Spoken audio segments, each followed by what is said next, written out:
of course. I would be happy to translate this sermon into English, maintaining a style and tone that would resonate with an American audience. Introduction: 3 days that shook the world.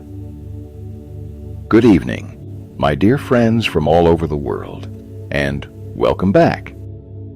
I am truly overjoyed to continue this journey with you, exploring the great stories of the Bible. Last time, we faced the storm together on the Sea of Galilee. Tonight, I want to invite you on an even deeper journey, a journey into the very heart of the Christian faith, to a foundational event that divided human history into before and after. We are going to talk about 3 days. Just 3 days. A brief period, no longer than a weekend. But these were 3 days that shook the foundations of the world, that turned utter despair into undying hope, that transformed fearful, runaway men into bold martyrs, and that lit a fire of faith that nothing has been able to extinguish for over 2,000 years. Together, we will contemplate the resurrection of Jesus Christ. The title of our story tonight is The Resurrection. Why 3 days changed everything. We hear about this event often, but perhaps we've heard it so much that it has become familiar, losing its power to astonish us. Our task tonight is to peel back that layer of familiarity, to feel once more the shock, the grief, the silence, and then the bursting joy of those who first witnessed it. Join me as we travel back in time to the hill of Golgotha on a fateful Friday afternoon and begin our journey. Part 1. Black Friday, Hope Crucified. Imagine it. The Jerusalem sky suddenly darkens at midday. An unnatural, heavy darkness blankets the city, as if creation itself were in mourning. On the hill of Golgotha, which means the place of the skull, 3 crosses stand silhouetted against the gloomy sky. On the center cross, a body hangs, torn and bloodied. It is Jesus, the one who once made the blind see, the lame walk, and the dead rise. The one who taught about love and mercy with an authority that amazed everyone. The one who, just a few days earlier, was hailed as a king as he entered the city. Now he is dying.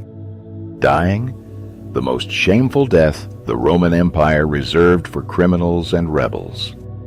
At the foot of the cross is a chaotic mix of sounds. The choked sobs of the faithful women, including his own mother. The mocking jeers of the soldiers and the priests. He saved others, but he can't save himself. The echo of hammers striking nails still hangs in the air. And most importantly, feel the agony of the disciples. Where are they? They are scattered. Peter, the future rock of the church, has denied his teacher 3 times. Judas, the keeper of the purse, has sold his master for 30 pieces of silver. The others, except for John, have all fled in fear. For them, this was not just the death of a beloved teacher. This was the death of a dream. The dream of a new kingdom, of liberation from Roman oppression, of a bright future. All their hopes, all their faith, everything they had left their families and jobs to follow for the past 3 years, was now being crucified, bleeding out and dying on that wooden cross. Then, from the cross, a loud cry rings out, "It is finished!" And he breathes his last. It's over. The curtain in the temple, symbolizing the separation between God and humanity, is torn in 2 from top to bottom. The earth shakes, the rocks split. But for his followers, the most terrifying event was the silence that followed that cry. the silence of death. Hope was buried. Part 2. The silence of the Sabbath. Friday passes. Saturday arrives. It is the Sabbath, the holy day of rest for the Jewish people. The entire city of Jerusalem falls into a legally mandated stillness. All commerce and travel cease. But for the disciples, it was a different kind of silence entirely. A heavy, suffocating, and haunting silence. They were somewhere in the city, perhaps in the very room where they had eaten their last supper with their teacher. The doors were locked, not because of the Sabbath law, but because of fear. They were afraid that the men who had killed their master would come for them next. Try for a moment to sit in that room with them. The air is thick with grief, disappointment, and utter confusion. Every sound from outside the door makes them jump. They look at each other, but no one knows what to say. What was there left to say? They are replaying the horrific events of the day before in their minds.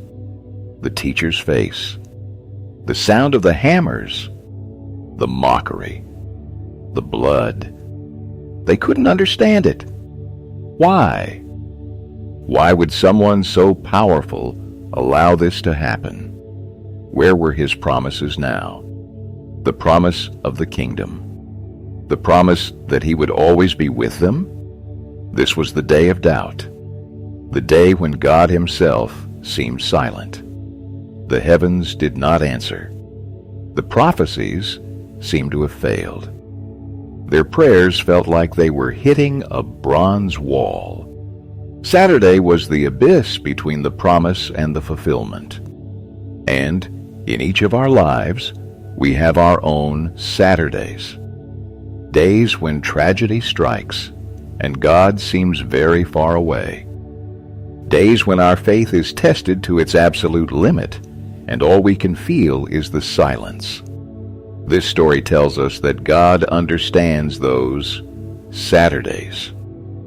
He was in one. Part 3. The Sealed Stone and a Love that Wouldn't Quit. While the male disciples were paralyzed by fear, there was a group of people who would not let grief defeat them. The women, Mary Magdalene, Mary the mother of James, and Salome. Their love would not allow them to sit still.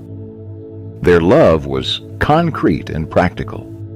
They were not expecting a miracle. Their teacher was dead.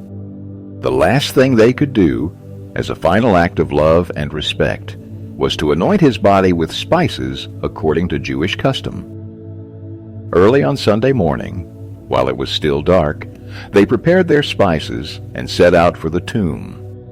Their hearts were heavy with grief, but their feet still moved. They walked because their love was stronger than their despair. But on the way, another practical worry entered their minds. A seemingly insurmountable problem. They said to one another, "Who will roll the stone away from the entrance of the tomb for us?" The tomb where Jesus was buried was a cave carved into a hillside. The entrance was sealed with a very large, disc-shaped stone, likely weighing several tons. It would take the strength of many strong men to move it. Furthermore, Pontius Pilate had ordered Roman soldiers to seal that stone, a mark of supreme authority.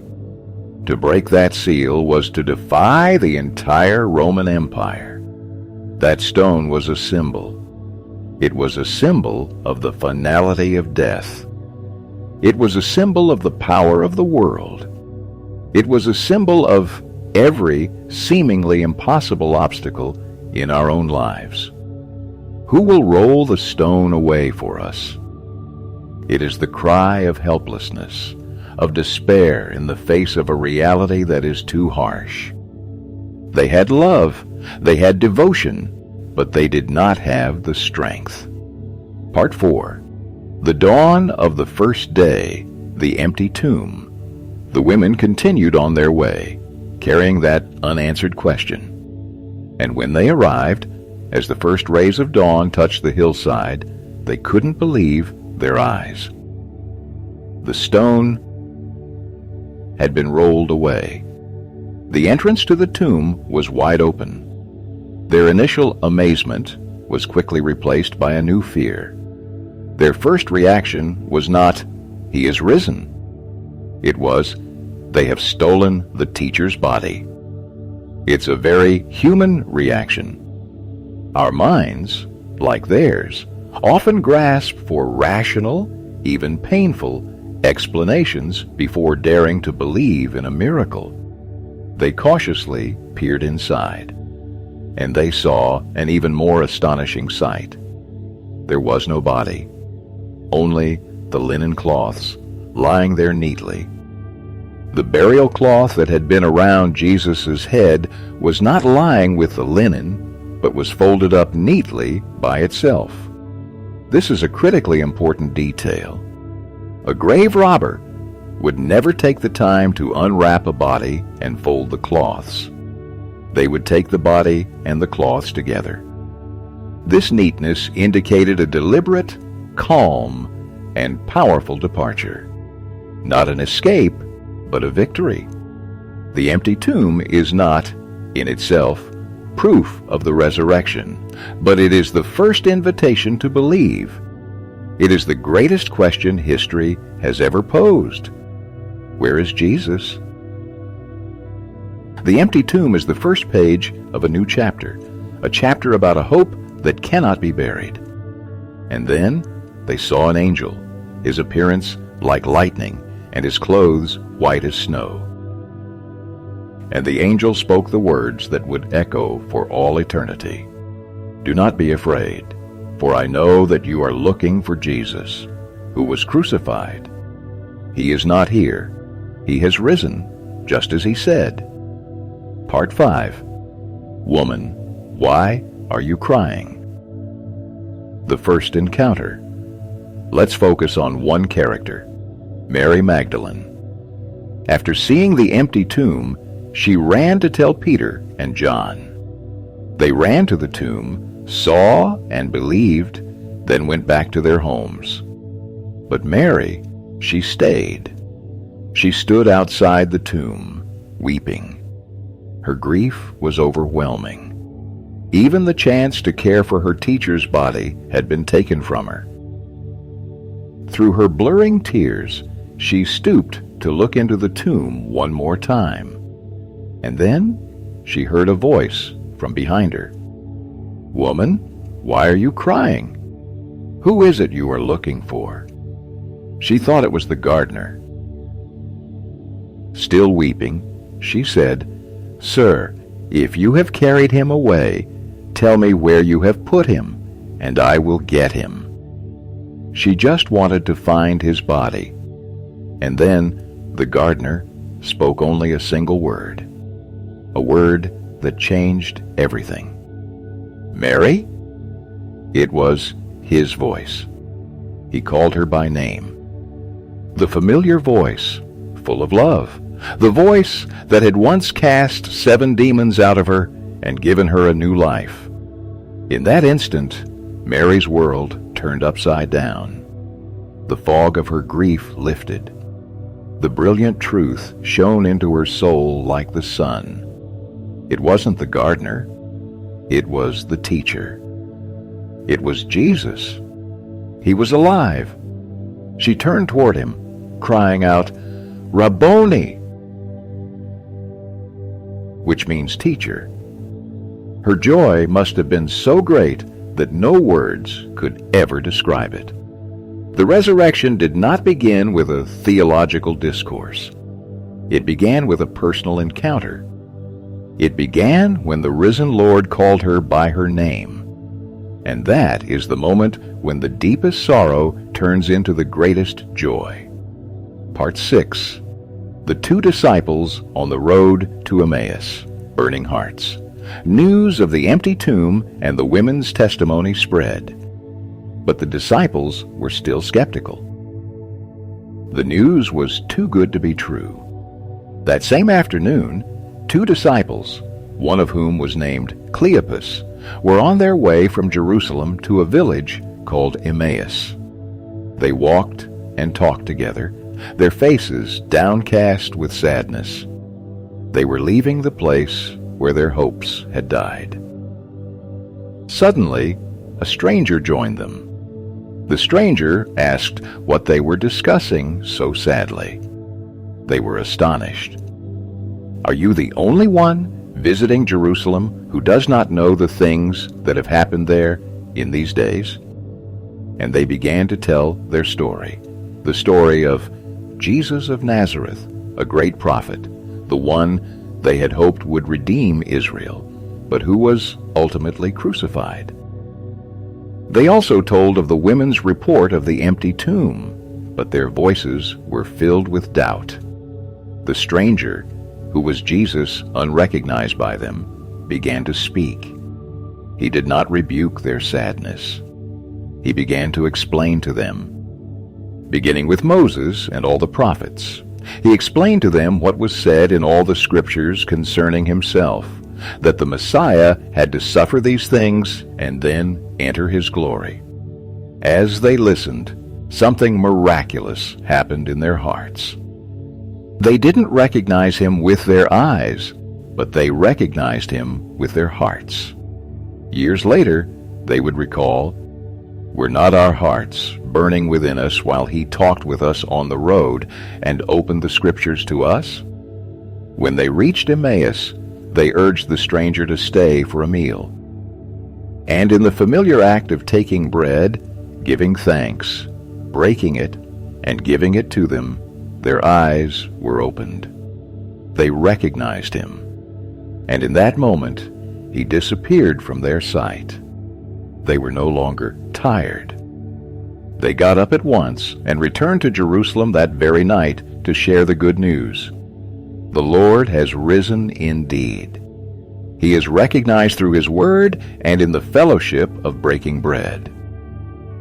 Part 7. Peace be with you. An appearance amidst fear. When the 2 disciples from Emmaus returned, they found the other disciples gathered in a room, the doors still locked for fear. They were excitedly telling their story, when suddenly Jesus himself stood among them. He did not come through the door. He transcended physical space and the wall of fear that imprisoned them. And what were the first words he spoke to them? Not, "Why did you abandon me?" Not, "Peter, why did you deny me?"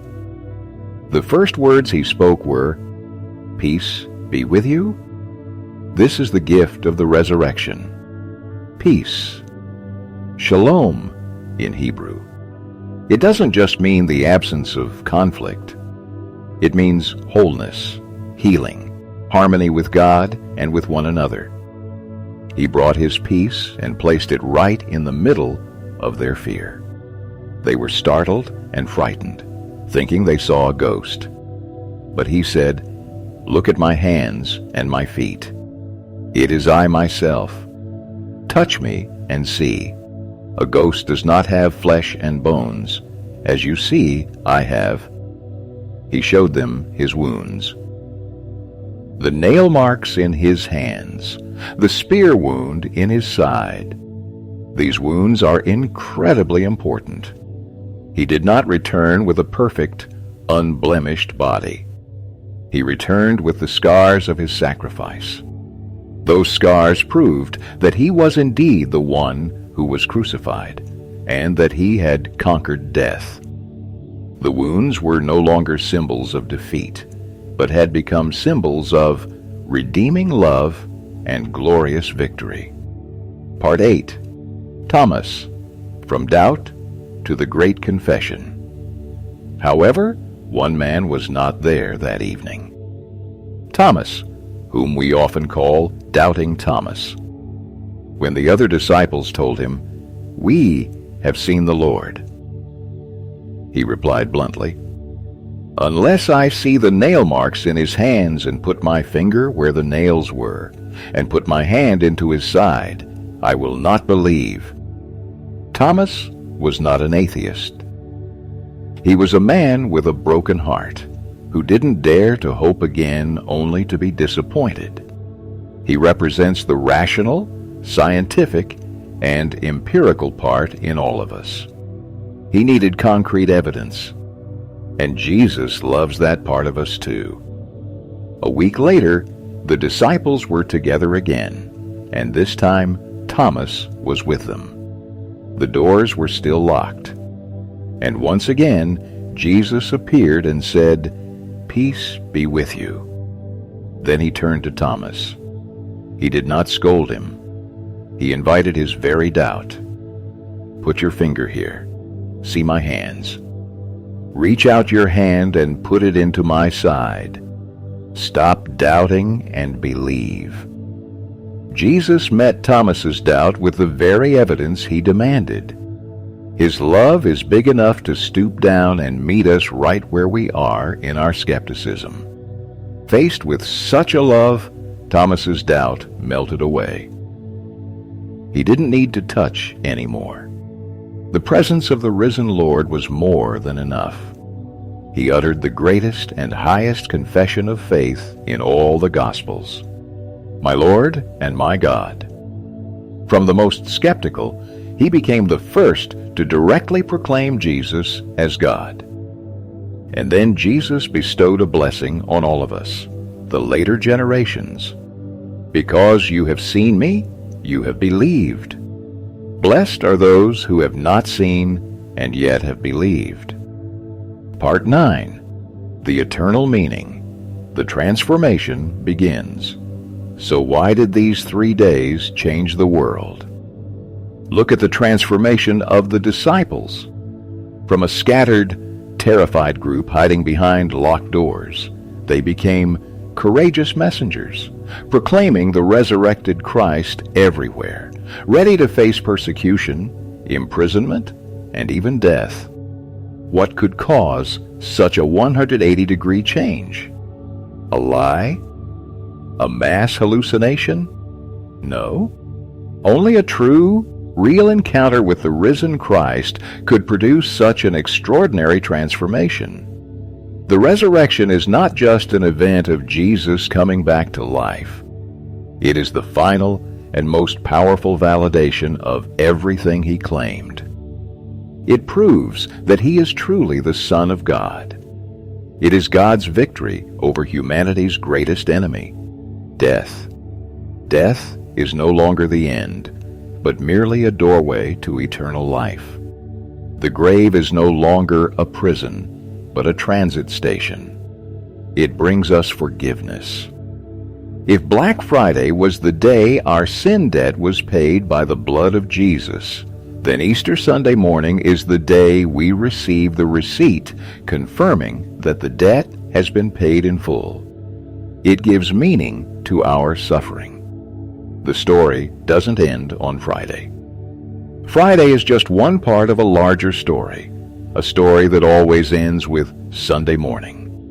This gives us hope that even in our darkest suffering, God is still at work, bringing life and glory.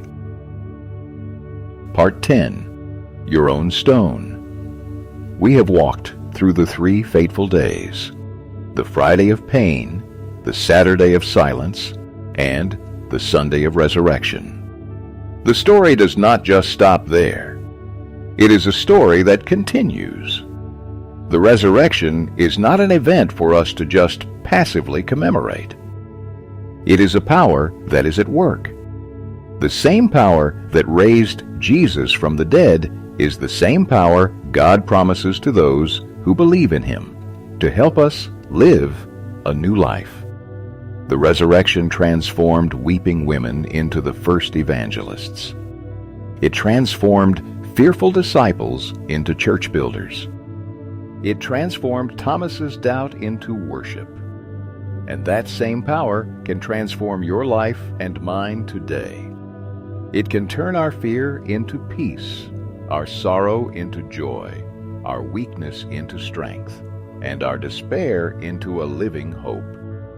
So, my dear friends, the story of the empty tomb leaves each of us with a question. It is not just a historical event to be analyzed, but an invitation to be answered. Jesus has walked out of his tomb. He has conquered death. His power has rolled away the sealed stone. Now, look at your own life. Are there any stones sealing off the hope and life within you? Is it the stone of disappointment, of broken dreams, the stone of grief, of losses that seem unbearable, the stone of addiction, of bad habits you can't break, or the stone of doubt, of a hardened heart that no longer dares to believe in anything good? The empty tomb declares that no stone is too large for the power of God. So the final question for you today is this: will you dare to believe that the one who conquered death, the one who called Mary by name in the midst of her tears, the one who bestowed peace on fearful souls, is also present here, right now? Will you dare to ask him to roll away the stones in your life, to step into the dark tomb of your heart, and to bring his light and his new life? The choice is yours. Thank you for listening.